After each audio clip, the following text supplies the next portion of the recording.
So we'd like to take this opportunity to let two of our students share with you some of those specific, their personal experiences, and also, but at the same time, acknowledge that every student has a story to tell. We all have experiences that are really rich, and so this is just to give you a glimpse into that.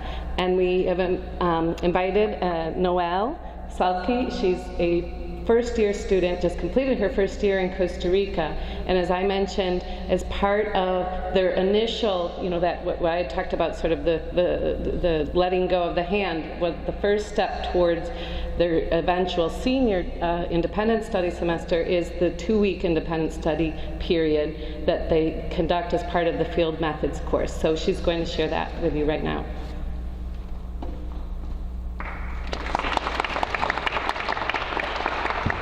Hi everyone, so as Sarah said, I'm Noelle Zuelke, and over the past year in Costa Rica we had tons of experiences in the field through all of our courses, but the main component of the second semester, and probably one of the largest focuses of the second semester, was the field research projects that we completed. So over the course, we actually started our projects back in December, right before we left for Christmas break, by telling Lorna, Bayes, our teacher, a general topic that we thought we might be interested in. So I went to Lorna, told her I was interested in religion, but having grown up and gone to Catholic schools for 18 years, I told her that I wanted to avoid that for a little bit, which is a little bit difficult when you're in Central America, which is, every country is 99% Catholic. So Lorna, through her magic, sent me to Trinidad and Tobago, where I was able to study religious diversity and syncretisms that have occurred in the country. It's a long term of development of this project. So we started, as soon as we came back, we started our classes.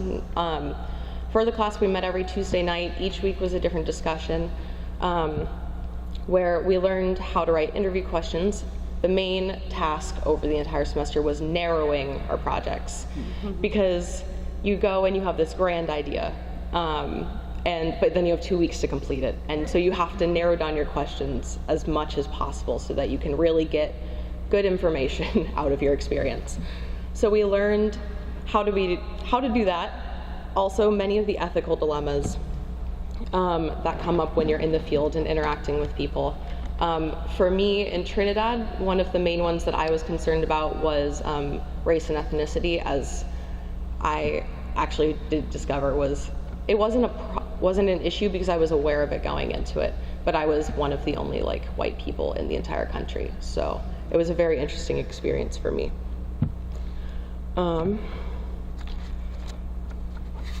So throughout the semester we developed our skills and our methodologies for this project, which is something that we continue throughout the 4 years of our class before we go to seniors. So, and I definitely feel that this project helped prepare me for all the projects in the future and gave me real experience, and also gave me an insight to myself as to what I'm going to need to help myself be successful in the future. So in early March, I left for Trinidad, flew by myself, didn't really know what I was doing. But it was great, and I got there, and we have a partnership that's being established with Trinity University in Connecticut. They have a study abroad program in Trinidad, so I went down there and worked with them, especially with Professor Tony Hall, who I had met the previous semester on our Limon trip. And so he helped coordinate everything that I was doing down there, which was very nice to be independent and have my own research, but also to have the support there as a new student and in my first experiential, alone experience. It was really important to have that support.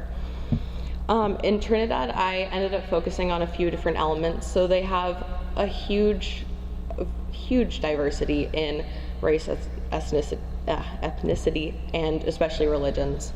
So the first thing I wanted to focus on was the historical background and how exactly all of those people got to the island, because it's just a small island in the Caribbean, and how all the different religious groups got there, and how that influences their structure today. And then the second and probably most important part of my project was I had this idea that Trinidad was relatively peaceful and that all of the religions were coexisting together. And looking at the rest of the world where there are so many conflicts and hostilities, I wanted to see how Trinidad is promoting that and what could and then the next part of this is reflecting and trying to figure out what elements of Trinidad's structure can be applied to the rest of the world. So over the 3 weeks, my project consisted of 11 different interviews, or that was a large portion of it, with 11 different religious leaders from around Trinidad, from 11 different religions. So that started with a Hindu pundit, and then I talked to an archbishop of the Ethiopian Orthodox Church, and talked to a shaman of the First Peoples, and everywhere in between. I was also lucky enough, my 3rd week was actually our spring break, which was Holy Week, and so I stayed in Trinidad and was able to attend Holy Week festivities, but it was also in line with 2 other holidays. Spiritual Shouter Baptist Liberation Day, which is an indigenous religion to Trinidad, and I got to meet the leader of that and then attend the day-long festivities in the church, which was fascinating. And then also the Feast of Divina Pastora, which is a wonderful example of syncretism because it's a group of Hindus celebrating and a Christian statue. So that was a very fascinating experience and something you'll only find in Trinidad. So because I was able to, the interviews were very important because I had I had people who were very knowledgeable to give me the basic information I needed to kind of understand Trinidad as a larger global context. But the experiences in going to the festivals and going to the ceremonies was more important to me because for religion especially, you have to experience it and be a part of it for you to get to the core and to the heart of religions. And that was definitely the most amazing thing that I could do. Better than any classroom or any book. So throughout the next few years, I plan on continuing study religion and culture, and I'm going on CRC, so I'll be continuing all of that. But the opportunity for independent study in Costa Rica and throughout all of the 4 years before we get to our big semester-long one it's so essential to what we do because I know I needed the preparation to go into the field. And just the opportunity of independent study, especially as a first-year undergraduate, is something that you don't get at any other school, which is an opportunity I'm very, very thankful for and the reason that I came to this school. Well, thank you.